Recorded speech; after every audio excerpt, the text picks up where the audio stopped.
और यहाँ भविष्य में भिलाई में भी बहुत बड़ी मियावाकी फॉरेस्ट होगी, एक स्टडी सेंटर होगा, ऐसा मुझे लगता है। एक पेड़ लगाएं, वो भी बहुत है, मिनिमम एक पेड़। आप जो काम कर रहे हैं, आपके काम से कितना प्रभाव पड़ता है और उस काम को भारत के हर उस व्यक्ति को कितने निष्ठा से करना चाहिए? ऐसा नहीं होगा कि आप बोल दोगे कि यहाँ इंडस्ट्री नहीं चाहिए, तो क्या होगा? आपको रेवेन्यू भी तो चाहिए ना। भारत चलेगी कैसे? इतनी बड़ी पॉपुलेशन है इंडिया का। तो पीपल सबसे ज़्यादा ऑक्सीजन देता है। हमने उसको धर्म से जोड़ दिया। हमने ये बोला कि नहीं, पीपल की पूजा करिए। उसके पीछे एक परोक्ष कारण ये है कि पीपल भरपूर ऑक्सीजन हमको देता रहे। छत्तीसगढ़ से एक खबर बहुत ज़्यादा पब्लिक हुई थी पूरे भारत में, हसदेव, उसके बारे में क्या कहना है? नमस्कार, मेरा नाम मनीष है और आप केपी न्यूज़ देखना शुरू कर चुके हैं। मैं इस वक्त सेक्टर 2 भिलाई विद्यालय पर मौजूद हूँ। आप पीछे भी देख रहे होंगे, भिलाई विद्यालय में आज ग्रीन हीरो आए हैं जो पूरे भारत में अपनी प्रसिद्धि बना चुके हैं और भिलाई विद्यालय में उन्हें आज बुलाया गया है बीएसपी प्रबंधन द्वारा और उनसे बात करेंगे। उनका नाम डॉक्टर आर.के. नैयर है और उन्होंने जो कुछ उपलब्धि कमाई है, जो कुछ भारत के लिए किया है, भारत के पर्यावरण, भारत के वातावरण को शुद्ध करने के लिए किया है, वो सभी चीज़ों को करीब समझेंगे। आपको पूरे इंटरव्यू में, पूरे बातचीत में समझ आ जाएगा कि उन्हें ग्रीन हीरो क्यों कहा जाता है। हमारे साथ वो शख्स हैं जो इससे पहले एक बार आ चुके हैं, भिलाई शहर छत्तीसगढ़ घूम चुके हैं और उनका एक बहुत बड़ा प्रोजेक्ट हमारे छत्तीसगढ़ में है और कि शख्सियत कितनी बड़ी शख्सियत है हमारे बीच और इन्होंने क्या कुछ काम किया है, इस सब चीज़ों को लेकर हम समझेंगे। सर, एक बार अपना परिचय दे दीजिए आप। मेरा नाम है doctor R K. Nair, green hero of India, co founder of forest creators enviro creators foundation, Mumbai. मैं गुजरात से हूँ जी। आपके परिचय में ग्रीन हीरो जो शब्द था, ये पद आपने कैसे कमाया? ये 2021 में ग्रीन हीरो ऑफ इंडिया पद मिला गया जब मैं 115 से अधिक जंगल बनाया गया। 115 और विश्व का सबसे बड़ा फॉरेस्ट बनाया मैंने कच्छ में, स्मृति वन उसका नाम है। तो उसके बाद फिर ग्रीन हीरो ऑफ इंडिया हो गया। सर, कितने प्रोजेक्ट हैं जो पूरे आपने पूरे भारत में या पूरे छत्तीसगढ़ में आपने किए? अब तक 120, 12 राज्य में 120 प्रोजेक्ट हो चुका है। 3 मिलियन से ज़्यादा पेड़ लगा चुके हैं, 30 लाख से अधिक वृक्ष लगा चुका है। उसमें विश्व का सबसे बड़ा है स्मृति वन मियावाकी फॉरेस्ट कच्छ। और यहाँ पे भिलाई में भिलाई स्टील प्लांट ने मुझे इन्वाइट किया है। और छत्तीसगढ़ में रायगढ़ जिले में महात्मा गांधी ऑक्सीजोन हमने बनाया है। वो शम्मी आबिदी जी जब भी कलेक्टर थे IAS मैडम, उस टाइम में उनके कार्यकाल में किया। बहुत सुंदर है वो, 1,03,000 उधर है। छत्तीसगढ़ का सबसे बड़ा मियावाकी फॉरेस्ट है वो, 1,03,000 पेड़ वहाँ पे है। और अभी भिलाई स्टील प्लांट ने इन्वाइट किया और यहाँ पे भिलाई विद्या मंदिर में बच्चों को संबोधन करने के लिए आने को मिला।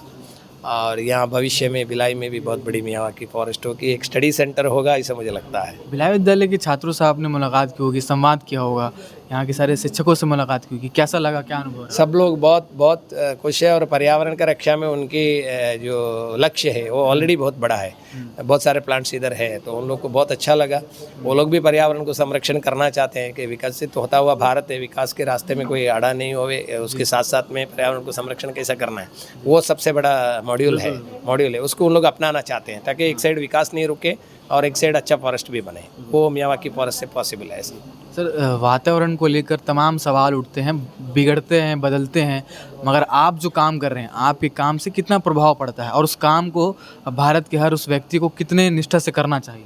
इससे बहुत बड़ा फर्क पड़ेगा। मैंने अभी पहले उल्लेख किया ऐसा कि भारत विकसित होता हुआ देश है, उसमें आप विकास को रोक नहीं सकते। विकास में आपको इंडस्ट्री आएगी तो थोड़ा बहुत पोल्यूशन आएगा, सब आएगा। तो उस पोल्यूशन को रोकने के लिए क्या करना चाहिए और क्लाइमेट चेंज और ग्लोबल वार्मिंग के लिए क्या करना चाहिए, यही मॉड्यूल है। डेंस फॉरेस्ट बना रहो, जहाँ जहाँ आपका खाली जगह है जो विकसित नहीं होना है। बहुत सारे नदियों के किनारे रहते, विकसित होना नहीं है, तो वहाँ पे पूरा मियावाकी फॉरेस्ट डेवलप कर दीजिए। बैरन लैंड है, उधर मियावाकी फॉरेस्ट बना दीजिए। खेती के आजू बाजू में कर दीजिए। प्ले ग्राउंड रहते हैं उसके बॉर्डर में कर दीजिए। सरकारी स्कूल है, सरकारी हॉस्पिटल है, उसके आजू बाजू में जहाँ जहाँ जगह मिलते हैं वहाँ सब घना जंगल बना दीजिए। तो आपका समतोलन होगा, उसको बोलते हैं इकोसिस्टम मैनेजमेंट बोलते हैं। तो एक तरफ अगर इंडस्ट्री उसमें से कोई टॉक्सिक एयर भी आता है तो यहाँ पे वो संभल जाएगा। तो इस तरह करना पड़ेगा। ऐसा नहीं होगा कि आप बोल दोगे कि यहाँ इंडस्ट्री नहीं चाहिए, तो क्या होगा? आपको रेवेन्यू भी तो चाहिए ना। भारत चलेगी कैसे? इतनी बड़ी पॉपुलेशन है इंडिया का।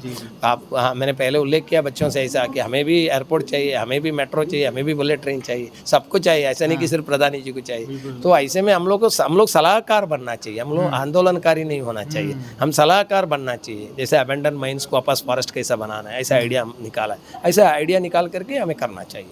सर, छत्तीसगढ़ से एक खबर बहुत ज़्यादा पब्लिक हुई थी पूरे भारत में, हसदेव, उसके बारे में क्या कहना चाहिए?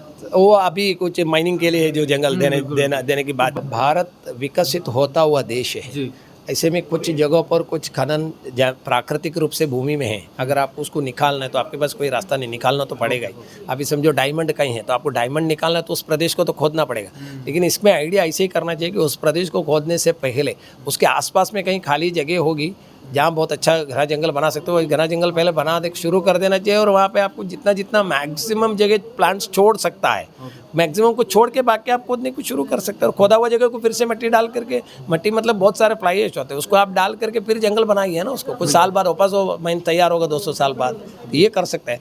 बल्कि आप ये बोल दोगे तो भाई उसको बिल्कुल हाथ मत लगाओ, तो ये पॉसिबल नहीं है मेरे ख्याल से। हमारे भिलाई विद्यालय के छात्रों को और पूरे भिलाई शहर को, पूरे छत्तीसगढ़ को क्या संदेश देना चाहेंगे? मैं यही संदेश देना चाहूँगा कि आप पर्यावरण का रक्षा और भूमि का और जल वन वायु के संरक्षण की काम करना चाहिए। आपको यूज एंड थ्रो ज़्यादा वेस्ट करना नहीं चाहिए, यूज एंड थ्रो सब रोड साइड में इधर उधर सब आप फेंकते हैं, उसको आपको बंद करना चाहिए। और साथ साथ में एग्रीकल्चर सेक्टर में आप लोग जो केमिकल यूज़ कर रहे हैं उसको संपूर्ण रीति से रोक करके आपको ऑर्गेनिक मैन्योर में जाना चाहिए।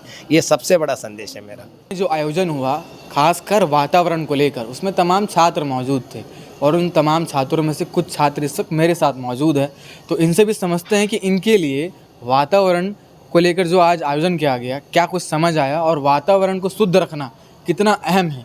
सबसे पहले हम peace house senior house perfect, क्या नाम बाबा अपना? सनत साहब। सनत साहब, हाँ, क्या आज के आयोजन में क्या कुछ समझ में आया बताइए। हमें बताया गया कि जो हमारे मुख्य अतिथि हैं डॉक्टर राधा कृष्ण नायक, जो मतलब 2 मिलियन से भी ज़्यादा पेड़ उन्होंने लगाया है, कि मतलब अच्छी बात है हमारे देश के लिए कि उन्होंने अपना योगदान हमें मतलब दिया हमारे देश को। तो हमें उनसे ये सीख मिलती है कि हमें भी उनसे मतलब अपना प्रेरित होकर पेड़ लगाने चाहिए। एक पेड़ लगाएं वो भी बहुत है, मिनिमम 1 पेड़। अगर हर इंसान 1 पेड़ लगाए तो मिनिमम कितने पूरा हमारा पूरा मतलब देश जो है पूरा हरियाली से पूरा भरपूर हो सकते हैं। बहुत सही पॉइंट है, और भी बात करेंगे भैया, और इनसे बात करते हैं। आप भिलाई विद्यालय सेक्टर 2 की हेड गर्ल हैं जी।